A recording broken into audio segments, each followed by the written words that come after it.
This is the practice of Warrior Two, otherwise known as Virabhadrasana. So to begin, our foundation will be wide, stepping wide, and know that practicing the straddle stretch is very helpful for getting this pose really dialed in from the ground up. So think about those other postures, subscribe to my YouTube channel because many of the postures, one step leads to another. So I am recommending that you practice that straddle stretch and then come into Warrior Two. So we have that wide stance, and the difference now is we're going to turn our legs in a new direction. So from the pelvis, swivel, I'm swiveling to my right, turning the foot out from the heel. So I'm turning all the way out so my whole leg is swiveling or spiraling outward, taking my knee towards my little toe. Don't worry about where the pelvis faces, just let it move according to your leg position. The back leg is going to anchor out a little bit more through the heel, so there's an inner spiral on the back leg. I'm grounding firmly through the heel of the foot and the ball of the foot, toes spread wide. And then you're going to hug up. So even though our legs are in different positions, we're still hugging our legs together without locking the knees, hugging the muscles to the bone, and then drawing that earth energy up into the core of the pelvis. So from this position, find stability. Don't be in a hurry, take your time. This builds strength in the legs and is opening the hips. Now in Warrior Two, our torso is going to face the long edge of the mat. So notice there's a twist between the pelvis and the shoulders. So let's avoid pulling back from the pelvis, because if your hips have any resistance, you're going to actually pull this front knee forward, and that puts a lot of imbalance and pressure on the inner knee. So this is really going towards injury, whereas if you keep that knee open, that's going towards therapy and building the strength of the leg.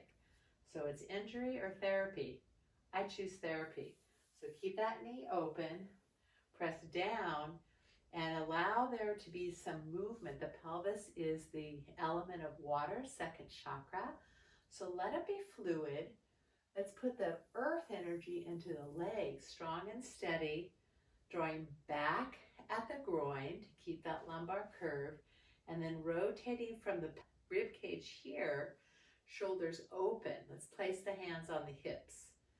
Looking over that front leg, take a nice deep breath in, lengthening the torso, and then slowly allow that front knee to bend, keeping your torso upright. The knee comes directly over the heel, and again, we're pushing into the earth, and then swivel that heel a little bit forward to draw that front hip right behind the knee. And then this back leg, the tendency is to lean into the hip.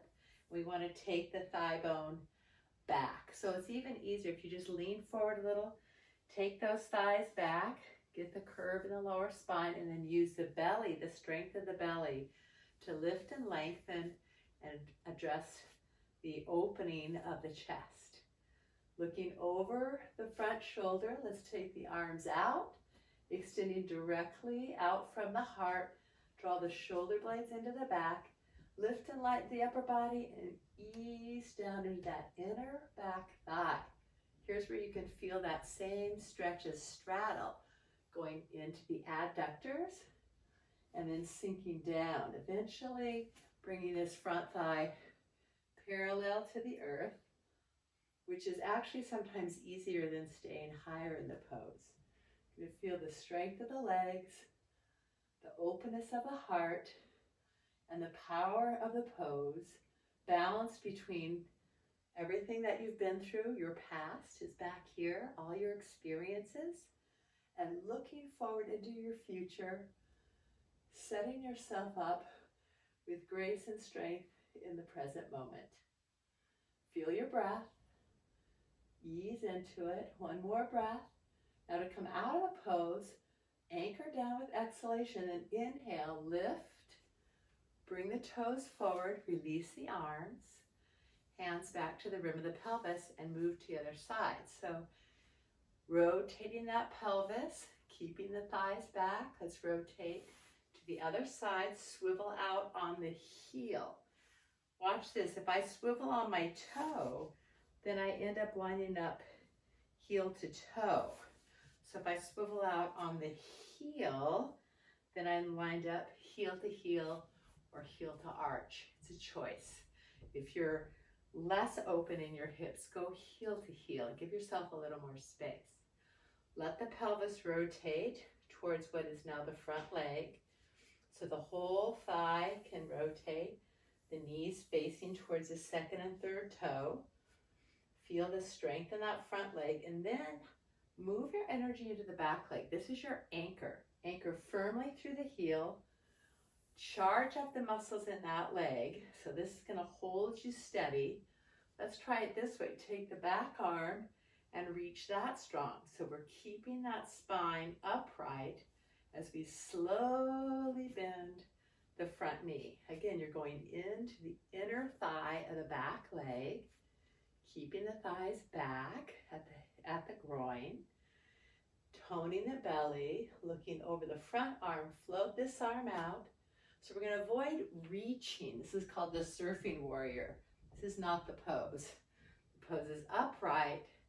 Strengthen the back side, all your experience back here. Hold on to it, and then look forward into the future, setting yourself down evenly in the hips.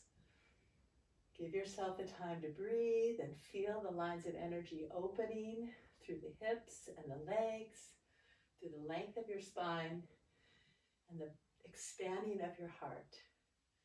In Virabhadrasana, Warrior 2. One more deep breath. Press into the four corners of the feet. Then use your inhalation to come up, firming the muscles of the legs, turning the toes in. And again, walk in either heel, toe, or bend to lift up and bring the legs together. Great. Enjoy that Warrior 2 pose. And be sure to subscribe to my YouTube channel to get a whole Yogapedia of Yoga Asana. Namaste.